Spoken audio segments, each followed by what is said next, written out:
Ayan, hello po mga kapambira, good morning at welcome back po sa ating channel mga kapambira. At for today's video, ito po ang ating balita mga kapambira.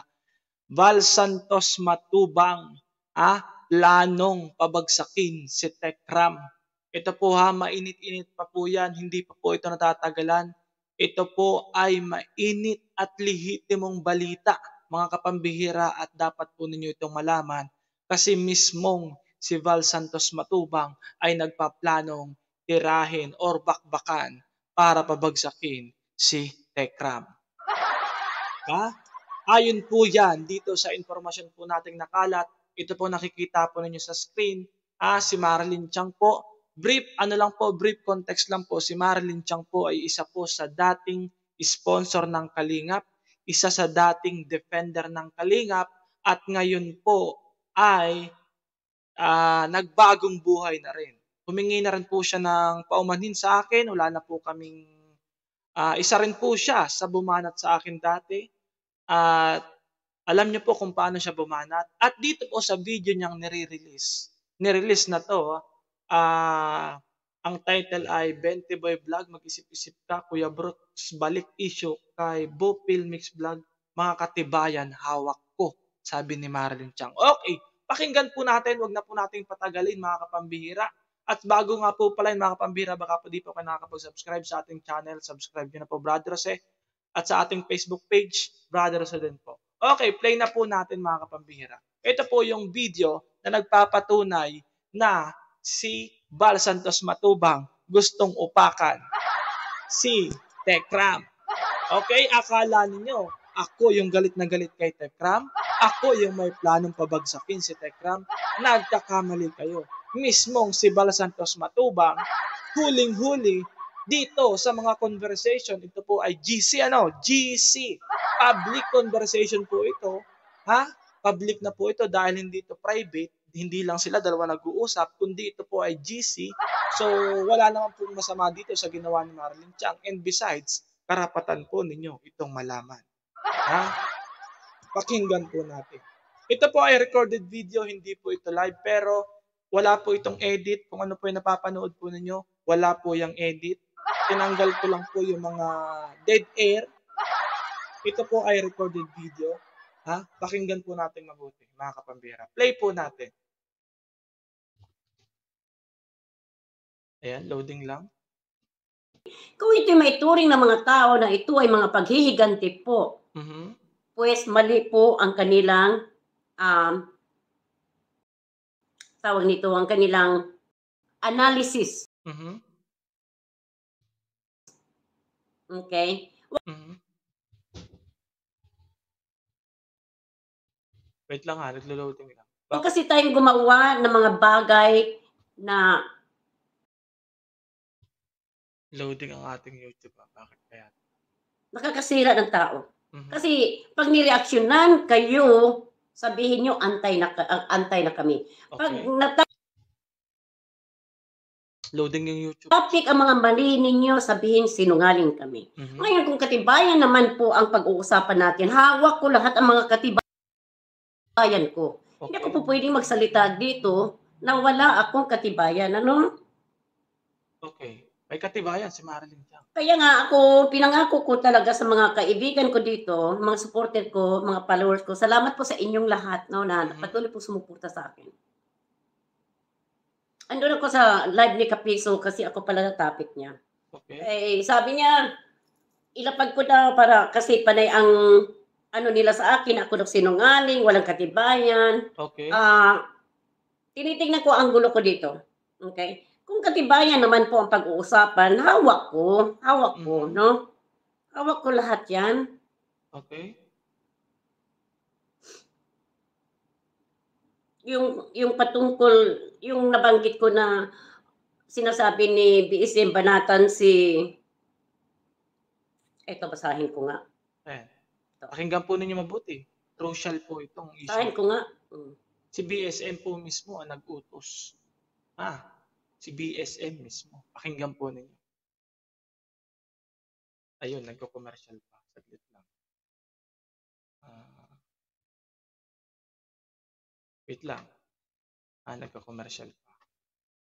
Skip lang natin yung commercial.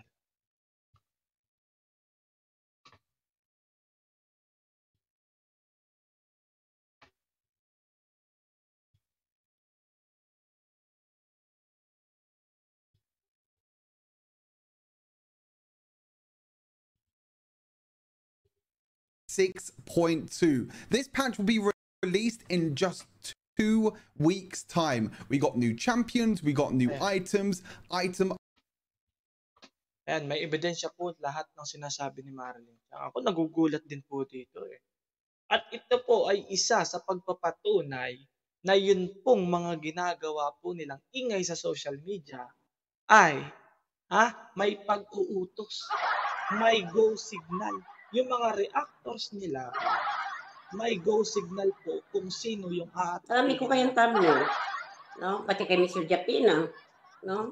Dito, Ayan, papakita ni. Ayan, ayan ang picture ni Michelle, Okay, GC yan, GC. No? Dami kaya, Okay, GC nila yan. Ayan. Kasi kasama siya dyan dati, di ba? Hawak ko lahat yan. No? Tapos? Sabi, banatan si Tikram, pero huwag mo muna dahil viral pa. Pag humina na, saka na banatan. Kahit biro. Nako, narinig po ninyo? Sabi daw ni BSM, banatan si Tekram, pero wag daw muna kasi viral pa. Pag humina na, saka babanatan. Ibig sabihin, yun pong ginagawa nilang ingay sa social media ay possible, gawa-gawa lamang nila. Diba? Kung sino man yung mga gusto nilang banatan, pinagkakaisahan po nila yan. Kaya huwag kayong magtaka na kung meron silang binabanatan na personalidad, pinagkakaisahan nila at aakalain ninyong totoo. Kasi may command, may center command galing kay BSM. Diba? Ibig sabihin, kung atin pong i-analyze, ito hindi ko na po tatapusin yung video niya. Pupukusan ko lang po yung mga sinasabi niya patungkol dito sa mga go signal ni BSM. Kung atin pong i-analyze, ibig sabihin, walang kredibilidad po talaga lahat ng sinasabi ni BSM at pawang gumagawa lamang ng ingay sa social media. Ngayon, kapag sinabi niya na si Brother Jose ay bayaran ng 60,000, bayaran ng 300,000, bakit kayo maniniwala ngayong hanggang ngayon walang lumalabas na resibo? And dito, according kay Marilyn Chang, yan po ay screenshot, yan po ay GC nila, may plano talaga silang atakihin si Tekram. Yan po ang mga galawan ng mga reaktor. Yan po yung iniingatan ko noon na masira ang community ng Kalingap dahil naiintindihan ko ang mga reaktor walang ibang trabaho kung hindi mag-ingay at gumawa ng issue. Yan yung kinakatakot ko noon sa Kalingap. Sa kasamaang palad, ako po ay sinuspende dahil hinaharangan ko yung mga possible threats sa Kalingap. Pero sa kasamaang palad, hindi yon naintindihan ni BSM. Sa halip, kinampihan niya yung mga tao na reactor na yon, yung mga bumalahura sa kanya noon, na later on ay naging kalaban din niya ngayon. Okay, tuloy natin yung sasabihin ni Marilyn Chang. Wait lang, loading lang. Yun. Pero ang mga taong sinabihan mo doon, yung mga sinasabihan ni Kuya Bal ng mga tao doon, walang mga common sense po yun. Kahit biro, kung biro man yun, hindi magandang biro. Diba? Lalong-lalo na pag ito sinabihan mo sa mga tao pong kulang, ang kaalaman kulang, ang IQ kulang, ang pinag-aralan. No? Ini-interpret ni Marilyn Chang na para bang nagbibiro lang si BSM dun sa sinabi niya. And sa tingin nyo ba, nagbibiro lang siya dun sa sinabi niya, atakihin natin si Ramil Manalastas. Atakihin natin si Tekram kapag humina na. Sa tingin nyo ba, biro lang yun? Ginagawa nga niya sa ibang mga tao. Sa tingin nyo ba, biro lang yun yung usapan na yun? I don't think na biro yun. Pero ini-interpret ni Marilyn Chang na kunwari nagbibiro lang. Pero sabi ni Marilyn Chang, kahit pasabihing biro lang yun, kunwari yun ang palusot ni BSM, kung i-interpret yun ng mga taong walang pinag-aralan at totohanin yung mga bagay-bagay na yun, gagawin talaga nila yun. Pero ako po naniniwala, hindi yun biro. Yan po ay legit na GC nila kasi si Marilyn Tiang po ay dati po nilang kasamahan. Baka po kung sakasakali i-deny ni BSM yan, alam nyo na. Alam nyo na. Ginawa rin niya yan kay Makagago. Di ba? Alam nyo na. Marami yung palusot. Sisisihin yan yung editor niya. Sisisihin niya, sino ba yung gumamit ng account ko? Ganon. Ganon po yun. Pero anyway, yung sinabi niya sa GC na yan, nangyayari naman, di ba? Kapag meron silang nagustuhang atakihin, meron silang personalidad na gustong salakayin, talagang nagkakasundo sila at nagkakaisa sila kung paano pababagsakin ang isang personalidad. Nangyari na po yan sa panahon ni Brother Jose. Pinagdaanan ko na po yan. At ako yata ang pinakaunang pinagpiestahan nila. Kaya po, pagkatapos ko, sunod-sunod na ang mga nangyari. Hindi po bago yan. At ito, lumutang na. Given po na yung mga nangyayari by history, ito yung ebidensya. Totoong may resibo. Na lahat po ng pinagpepestahan nilang personality sa social media at binabalahura nila ay may go signal galing kay Bal Santos Matubang. Ayan, may resibo, di ba? Play natin.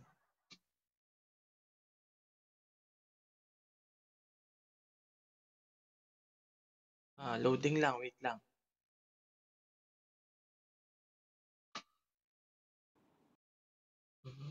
Saglit lang saglit lang po.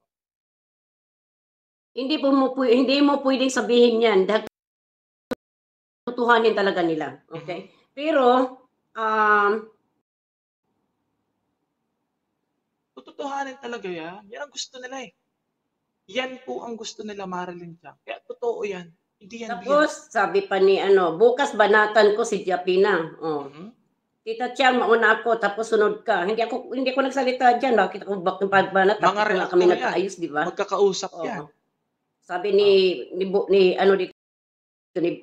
Banat Bagsik. Ayan, ito katibayan, Si naman daw, si Hayat ang taga-screenshot. Ayan, pakita ko. Yan, basahin nyo. Nakamirror bukas, lang. Pero... banatan ko, Japina. Tita Tiang, mauna ako. Tapos, sunod ka. May sinagot ko ba yan? Sawayin ko si Japina. Bakit yung sawayin na nahimik yan, di ba?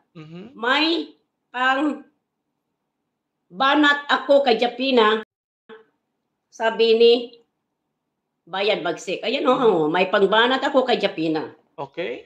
Lahat yan, lahat ng mga sinasabi ko, tamaan man ako ng kidlat, kunin man nilo ng mga pamilya ko. Nako. Handa ako dahil ang mga katibayan nandito. Hindi ako natatakot. Sana mo, matindi po yung niya, matindi yung panata niya.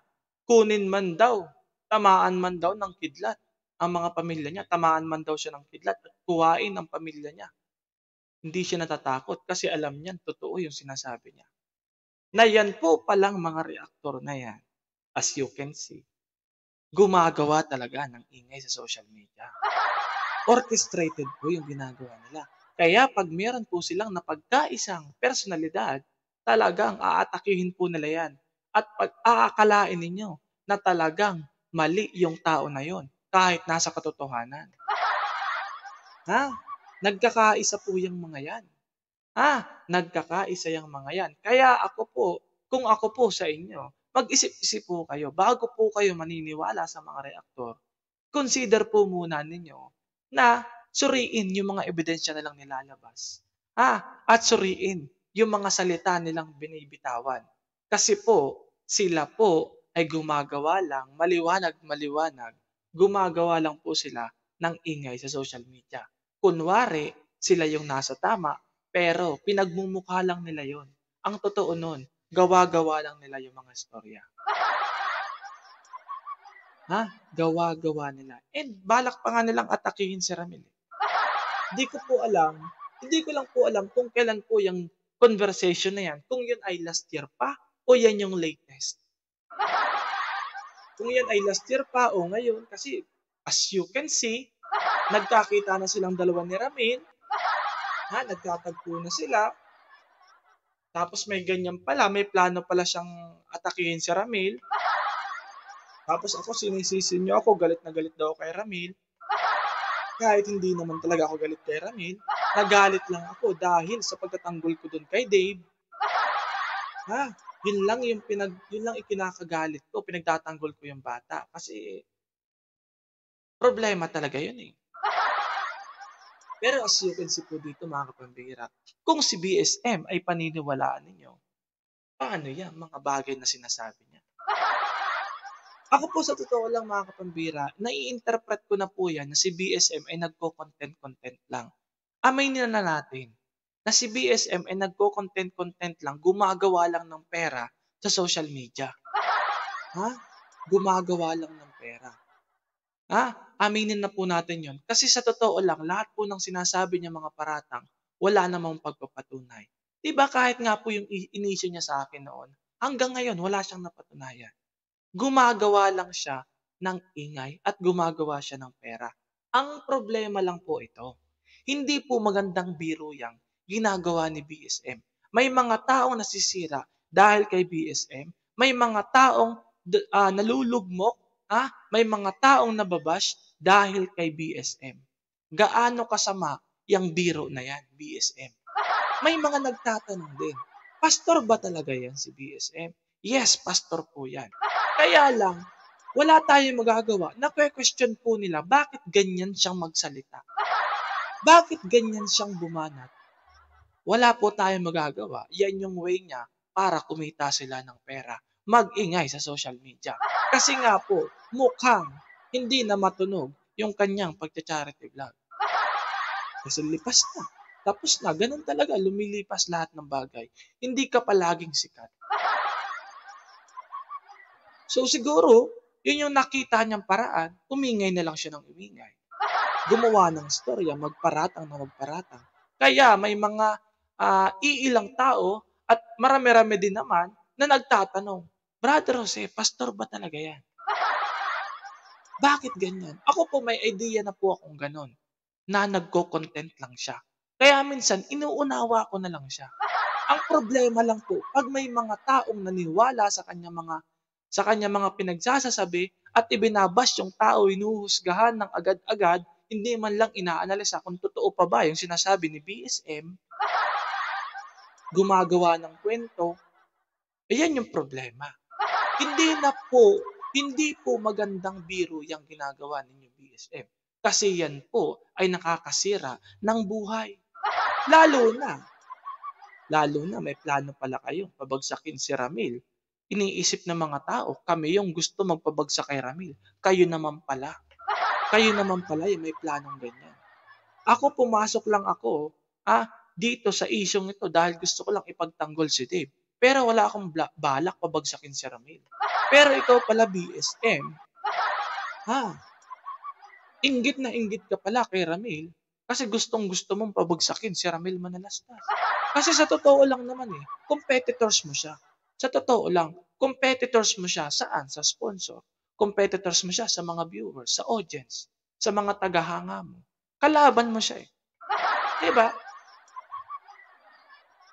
Sabi mo, pag mahina na, saka natin banatan. Nakakahiya po yan. Ayan po kinukonsidered ko pong katotohanan yung sinasabi ni Marilyn Chang kasi yan po ay GC nila. Hindi ko man po masasabi kung kailan po yung statement na yan, pero at least may plano pala si BSM. At yung nakikita ninyo nangyayari na mga orchestrated na mga paninira nila, ayan, yan po yung talagang dahilan. Kasi nga po, may mga pag-uusap sila. Buti na lang po na bago na po si Marilyn Chang. Nalaman tuloy natin yung katotohanan. Tuloy natin. No? Ito. Ano sinabi? Awayin natin si Pugong Biyahero. Awayin natin si Pugong Biyahero, sabi ni Bal Santos Matubang. Nako. Awayin natin si Tikram. Ayan, basahin nyo. Ano pa? Yari. Ano Ang tanong, ayan, narinig na po ninyo, aawayin daw si Pugong Biyahero, aawayin si Tekram. Kasi bakit? Para may content sila bilang reaktor. At para manatili yung pagiging relevant nila sa social media. Kailangan awayin mo ng awayin. Kailangan gumawa ka ng ingay. Mang-away ka. Ayan po yung influence na ibinigay ng mga balahurang reaktor kay Bal Santos Matubang. Hindi naman po yan ganyan dati. Mabait naman po yan eh.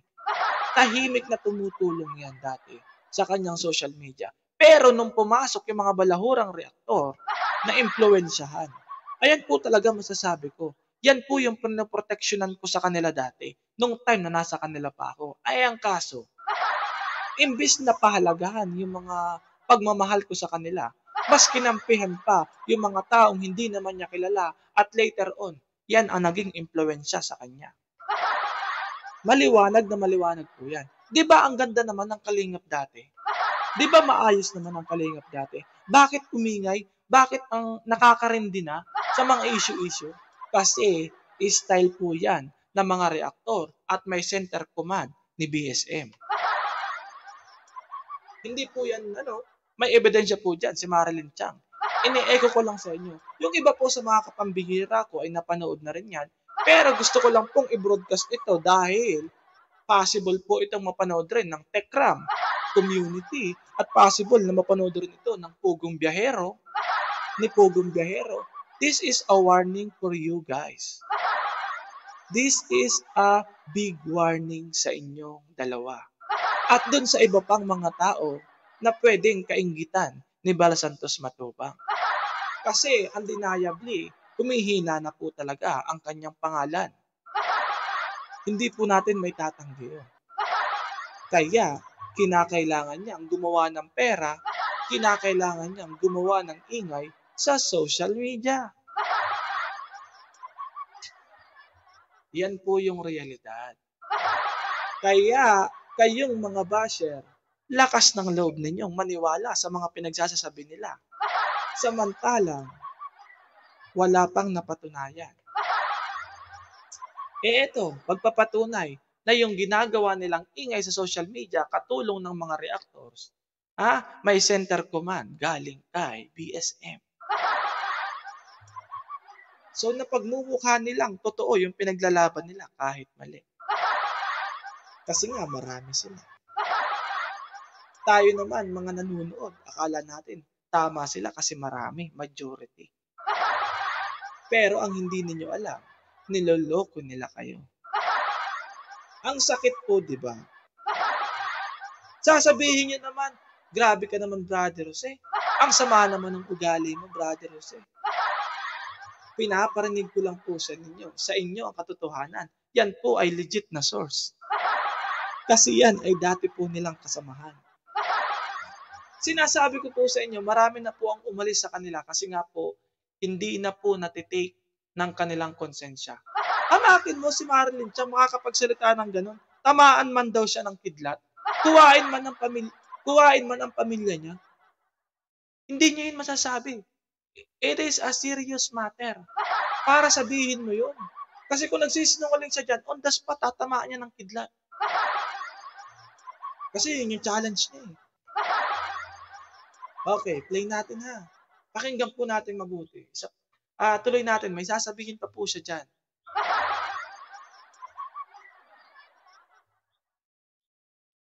sabi pa? Di ba? Hindi ako. Tapos sabi pa dito, okay. Tumawa lang ako. Ayan. Ano sabi ko, Yabal? Gawin natin, basahin nyo, gawin natin kapag wala nang viral.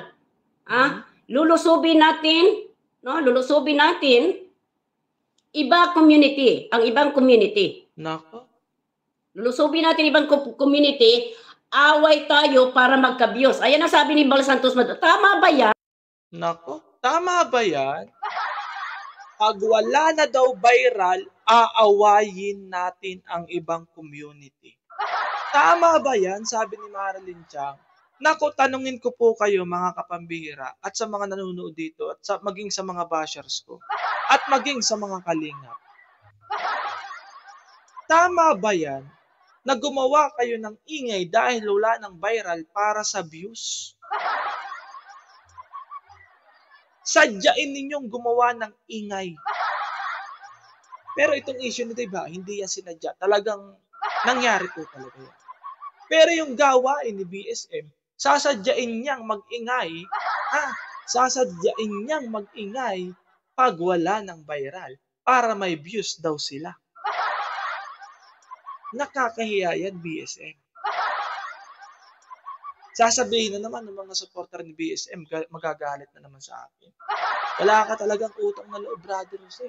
Ang kapal talaga ng mukha mo, bakit mo ginaganyan yung kamag-anak mo? Eh ano magagawa ko? Naandyan, may ebidensya. Naandyan, may resibo. Ano magagawa ko? Alangan naman makipagplastikan ako doon sa mga viewers ko. Ayan eh. Yan yung sinasabi ko na pinagtatanggol ko sila, pinagtatanggol ko yung channel nila dati, yung community nila, pinoprotektahan ko. Anong ginawa niya? Hinayaan niya na malason yung kanyang community ng mga balahurang reaktor. Maliwanag na yan po ay influence ng mga balahurang reaktor. Sinasadya po nilang gumawa ng ingay para magkaroon ng content. Kasi nga, wala naman talaga silang magiging content kapag walang issue. Kung yun lang ang content nila, mag-react lang na mag-react. Diba? Kaya yan, kailangan sadyain nilang mang-away. Pambihira. Tama ba yan? Ito, sinasabi kong katibayan, hindi ako nagsisinungaling. Tumawa yan, laki ng tawa ko. Ako yan, tumawa. Okay. Kaya, sabi naman ni Bayad Bagsik, kaya nga, Kuya Bal, pag-aawayin daw, awayin. Ano pa? Nako. Buki nga na ito. Nagkakabistuhan na po, mga kapambira. Naandun pa siya sa loob ng GC. Isa pa. Sabi dito ni Bayad Bagsik, wala na sila wala na. Yabang no. Marami din naman tayong pasukin. Marami din naman takot. Ayan. Marami din naman takot pasukin ang Kalingap at mangwakwak. Okay. Yan sabi ni Kuya Bal, no? Pag manghina tayo, mga away tayo para lumakas. Ayan pag manghina tayo, pag manghihina si BSM, mang-aaway siya para lumakas. Napakagandang estratehiya yan, BSM. Kapag nalalaos ka na, aawayin mo yung mga taong inaiinggitan mo. Kapag nalalaos ka na, anong tawag doon? Anong tawag doon sa diskarte na yon? Anong tawag doon? That means, pera-pera lang sa inyo ang mga ginagawa ninyo. Ang mga pinagdadadakdak ninyo, that means pera-pera lang yan lahat. For the revenue lang yan lahat.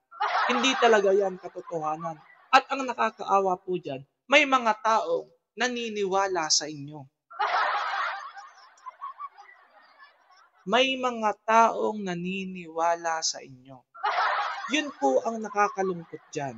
Kasi may mga taong ibinibigay yung buong emosyon nila dun sa issue, pati yung paghanga nila, nawawala, binabash nila yung tao, hinahamak nila yung tao, galit na sila dun sa mga tao na hinahamak ninyo, na which is hindi naman dapat kasi yun ay gawa-gawa nyo lang at walang katotohanan sa mga pinagsasasabi mo.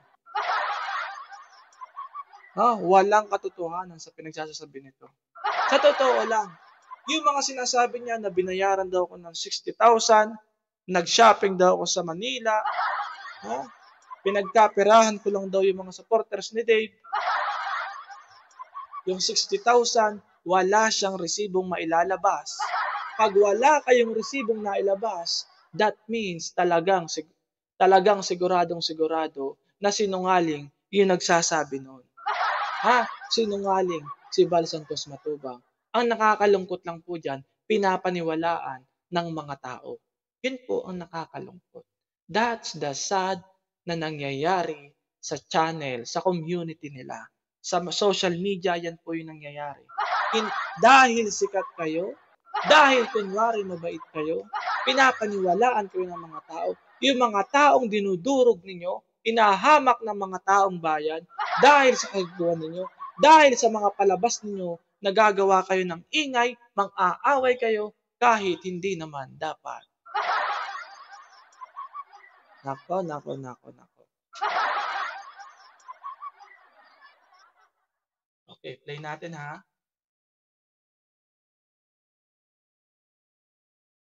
Mag-aaway tayo para lumakas. Mag-aaway daw para lumakas. Wait lang, loading lang po ha, saglit lang. Ito po ay recorded video, ano? Tama ba yan? Tapos sabihin, takot kaya sila. So ito katibayan ko, hindi ako nagsisinungaling. Naku po. Pati si Archie Hilario, nabanggit dito, yung talita na hindi ko kilala, no? Nako, si Archie Hilario na dami. Tapos sabi naman ni Kayat Zamora dito, taga-screenshot tayo, titirahin natin ha. Ayan o, taga-screenshot tayo, titirahin. Lakihan ko nga para makita nyo. Yan, kahit baligtad taga-screenshot tayo, natin, diba? Tapos titirahin natin. Ha? Oo langga, punta ka na. Nako po. Ano pang katibayan ang gusto ninyo? Marami pa. No? Nako. Nasa akin ang alas. Nako po. Nako. Kaya tayo yung mga nasa katotohanan lang at katarungan, ilantad natin yung mga taong nasa dilim doon sa liwanag. Tama. Para wala po silang mahihilang mga tao sa dilim. Tama. Diba? Tama naman. Nabigla na lang dahil nga malaki ang gigs ni Michelle Japina gustong i-issue. Kagaya ng Reynas Community.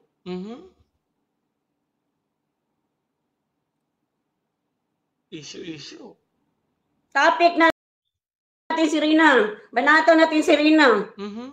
Dahil viral pa. Nako. May views. Pigang-pigang. Tama ba yan? Tama ba yan?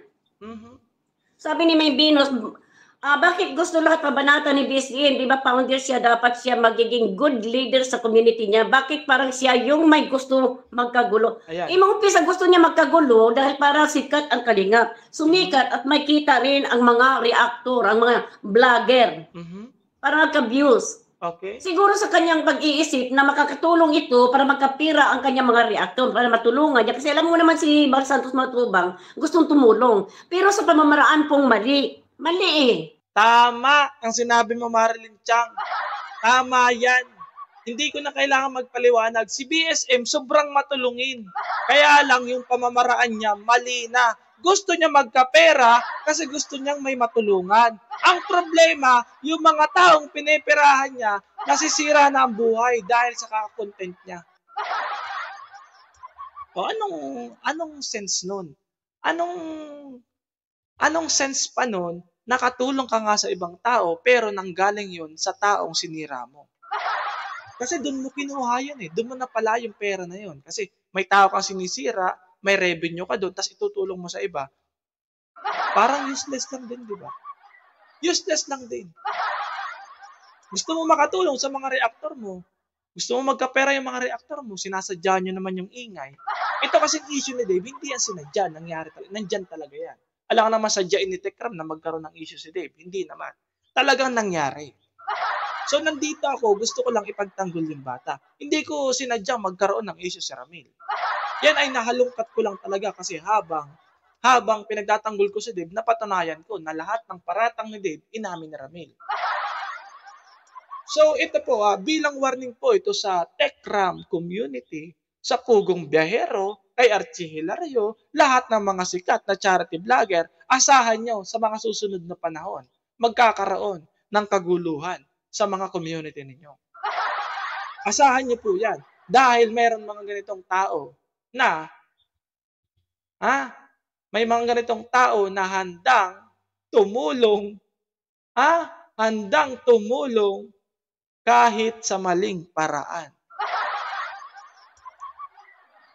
nagkalutsi-lutsi na. Maganda nga yung hangarin mo, pero mali yung pamamaraan. Diba? Gusto mo nga magkapera para makatulong ka, pero mali yung pamamaraan. Ang mali pa po dyan, mga kapambihira, okay lang mag-reactor ka. Okay lang makisali ka sa issue. Depensa mo kung ano yung gusto mong ipaglaban. Ang mali lang po dyan, gagawin ninyo yung issue. Sasadyain ninyo. Magpo-formulate kayo ng ingay na wala naman dapat ingay. And ang worst pa niyan, kasinungalingan na lahat ng pinagsasasabi nyo. Mas matindi pa po yan sa mura. Kaya po masama ang pagmumurang salita. Masama ang mura kasi yun ay pananagutan natin yun sa taas. Yung mga walang kwentang salita, pananagutan po natin yun kung nagbabasa po kayo. How much more yung mga invento lang nating salita, yung mga kasinungalingan, how much more matindi po ang pananagutan natin doon. Kung tayo ay mag-iimbento ng mga pananalita, mas matindi pa po yan sa pagmumura. Sana po naiintindihan niyo. At baka nabasa na po ninyo yon. Nasa Revelation po yon. Pananagutan natin yung mga walang kwentang salita na lumalabas sa mga bibig natin. Yung pagmumura, walang kwenta yun. Yung mga kasinungalingan, walang kwenta yun. Kaya po yan ay masama at hindi dapat ginagawa ng matinong tao. And besides, pastor siya. Ito po ay hindi po paninira sa kanya. Maaari po itong pag-criticize sa kanya, pero kung siya po ay nasa matuwid na kaisipan, pwede po niyang ituwid yung kanyang sarili. Hindi po niya dapat masamain itong mga bagay-bagay na ito kasi po ito ay magtutuwid at magliligtas sa kanya. Di ba? Kasi sabihin na po natin, mabait talaga po si BSM na impluwensyahan lang ng mga reaktor. And besides, kahit po papaano, konektado pa rin tayo sa kanya. Kahit papaano sa totoo lang. Pero, kung ipagpapatuloy po ninyo yung ganyang gawain na sumisira kayo ng tao, pinagpiepestahan ninyo kung sino ang gusto nyong pagpiestahan, mga beneficiaries kung sino pa man na pwede nyong ma-content. Si Reyna, pigang-piganan ninyo, nabanggit din nyo yan, di ba?